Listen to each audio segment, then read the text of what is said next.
Target muted its annual profit forecast after reporting a 13% drop in Q2 profits.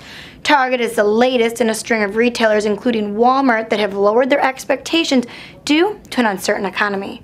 Target said it earned $611 million, or 95 cents per share, compared to $704 million, or $1.06 per share, a year ago.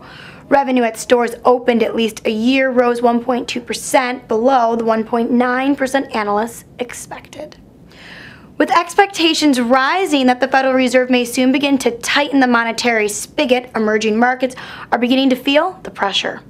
According to the New York Times, stocks and currencies in several emerging markets, including India, Indonesia, and Thailand, have been hit hard as interest rates begin to rise in the anticipation of the Fed's reduction in stimulus efforts. The change in the strength of the local currencies is the biggest risk because these countries must pay back loans made in dollars, and the value of their currencies have weakened against the dollar. Turkey has loans of around $172 billion, which represents 22% of the overall economy.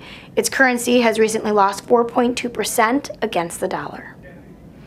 USA Today reports that Sonic, the Oklahoma City-based chain of drive-in restaurants, plans to steam team logos onto the burger buns.